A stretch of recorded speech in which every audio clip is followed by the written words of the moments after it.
For each child that's born, a morning star rises and sings to the universe who we are. Listen carefully. Can you still hear the song? The one sung for you when you were born. The song sung by the cosmos in motion, rejoicing at your life. You, the result. You, the outcome. You, the celebration. Our program today is entitled Love Trumps Hate, a very nice play of words there. And I would like to introduce our minister, Karen Van Fossan, to come and share her words. She is there's certain people that we have the opportunity to meet, and they help us to remember the uniqueness and the light that is dwelling inside of ourselves. I feel that all of us play a part as we move throughout our week in doing so, and I also feel that Karen is one of those people. So let's introduce her and welcome her to the stage. So I happened to spend a little bit of Friday evening on stage in Chicago with a person claiming to be a mind reader. This was not what I had expected for my weekend. The evening in Chicago part, yes. I had gone to help celebrate my dad and the award he was receiving for service to his company. After dinner, when the mind reader took the microphone, I was as surprised as anybody, except for maybe the mind reader, who probably doesn't get surprised by that much. He began with impossible card tricks, an elaborate blindfold system that involved duct tape and silver dollars and all kinds of things over his eyes and nose. He could eerily guess people's favorite numbers even when they were in the 6-digit range. And then he began what we might call the dream sequence. I'm going to need someone to come up here on stage and help me depict a dream, he announced to an audience of just about 200, which mathematically makes 199 people who are not and never will be me. You, he said, to the woman with the chin on her hands. So the light-haired woman in the table in front of us began to stand. No, he said, behind you, the woman with the dark hair. At first I thought, is my hair really that dark?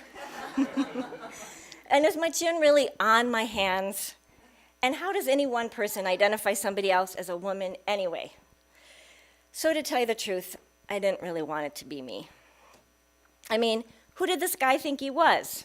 What kind of person asks others to come up and help them tell a story with no preparation and generally no idea what the story's even gonna be? So, karma aside, I stood up from my chair with the demeanor of a person who's just heard her name called over the middle school loudspeaker.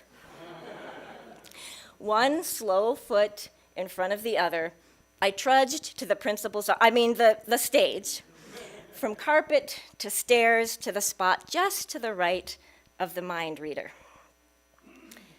Once on stage, I attested that he and I had never spoken before, that I'd never seen the object he was holding in his hands, all the tropes of a startlingly mind-bending magic show, updated and improved for 2018. I was jittery, deep inside. I mean, what was gonna happen? Luckily, this didn't turn out to be the sawing the woman in half trick, after all. But how did I know for sure? How did I, or any of the number of volunteers selected throughout the show, make the decision to engage? A sense of trust, a joy for life, a desire to please.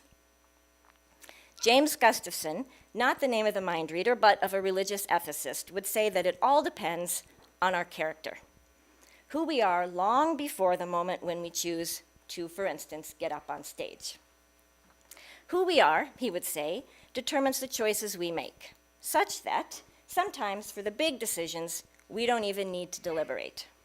We're already who we are, and we proceed from that place. Our character, our state of being, is what makes split decisions possible. Whether to run into a burning building to save a child, whether to buy a meal for a hungry stranger on the train, maybe even whether to get up on stage. In this construct, a person who already has a courageous character will make a courageous choice. A person who already has an attention-seeking character will make an attention-seeking choice. A person who has a generous character, et cetera, et cetera, et cetera, et cetera, et cetera. As cool as this idea is, and most of the time I think it's really cool, that it matters who we are in the world, I wonder if I'm the only person around here who's ever been astonished by their own behavior.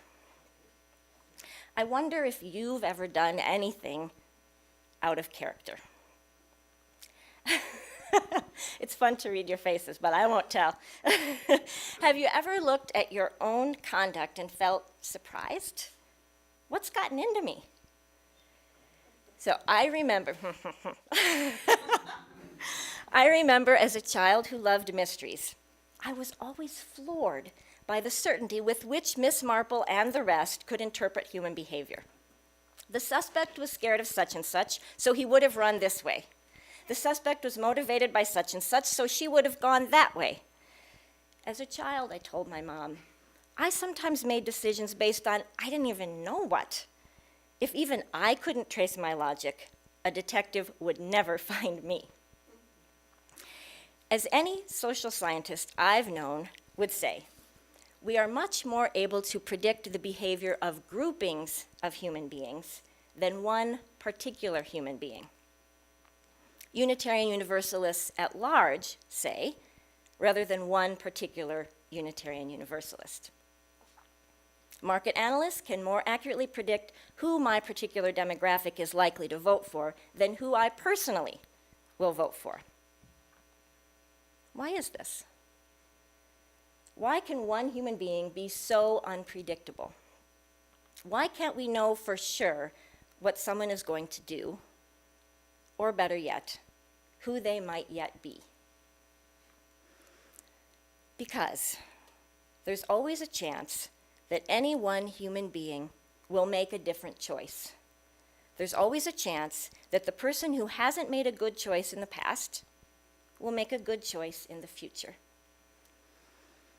To use religious language here in our pulpit, there's always a chance that love will break through the moment.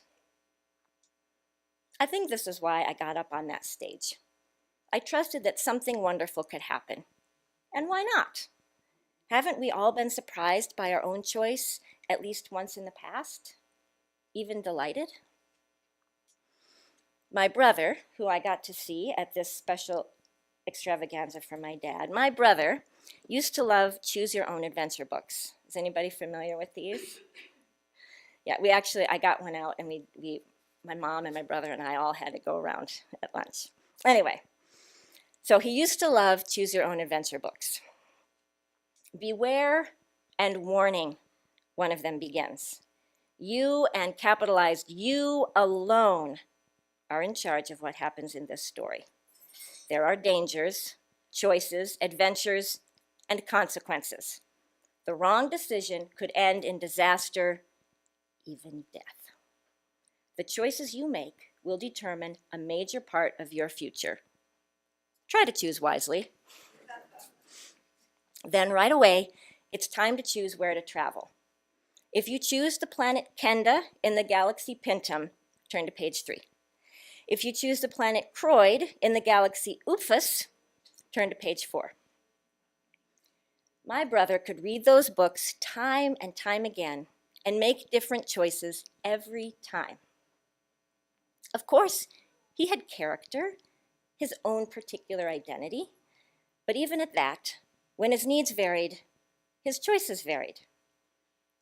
If he was needing security, he might choose to return to the mother ship on page such and such. If he was needing independence, he might choose to fly ahead even after his radio broke down on another page. Whether our choices are good or not so good, always our choices are based on our needs. For connection, for support, for purpose, for agency, for physical survival. This understanding that our choices are based on our needs is, I would say for us, a fundamental truth. Human choices aren't based on being good or being evil. They are based on being human, with human needs rooted in human contexts and human troubles and human joys. We hold humanity accountable for humanity. This isn't just about the inherent worth and dignity of every person, as our first principle states. It's also the understanding that we can't let our own goodness depend upon someone else's badness. There are a lot of bad choices in the world, and a lot of bad outcomes, and even bad processes. And I'm not ashamed to say that I believe our president, whose name is featured in the title of this reflection, is involved in many of them. That said, personally, I refuse to say he is a bad person. I refuse to say that any of the purveyors of the great or small injustices across time are bad people. This is not because I like them. This is not because I respect them. This is not because I even really want to talk about them right now, when I could be talking about my dog Jasmine, who I told a story about, and I haven't even referred to her once yet in this reflection. I won't say they're bad people because I don't want to let them off that easily, or myself. Here's what letting us all off easily might look like. Bad people do bad things, and that's that. They can't change. By definition, they can't change. They're bad people. But if I'm good, I naturally have to hate them because they're hateful. So I hate their hating, and I call it evil. And they hate my goodness, which they call evil. And I've filled myself with hate, and I've filled the world with hate, but I'm still good, and evil is bad. It's just that now I've become the thing that I was hating, which is hateful. So what difference have I made? What is good now, and what is evil? Is the world better with my hate than someone else's? I'm not saying don't be angry. Let's be angry. I'm not saying don't be hurt. If we're hurt, we're hurt. But if we use the same energies as the people we're in struggle with, why even bother to struggle? If we think the world needs more love, let's love it. I cannot maintain energy for a struggle based on hate, even just a little bit of hate. It doesn't sustain me at all, and I've never seen it sustain anyone else.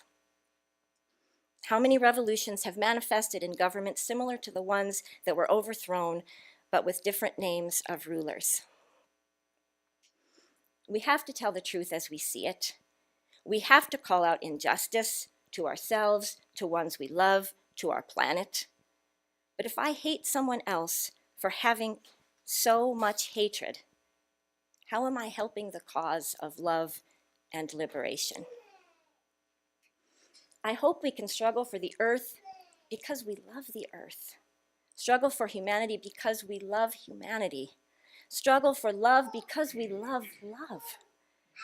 Let's get them out of office. Let's disrupt corruption. Let's decolonize everything. And I want to do it with love as my root motivation.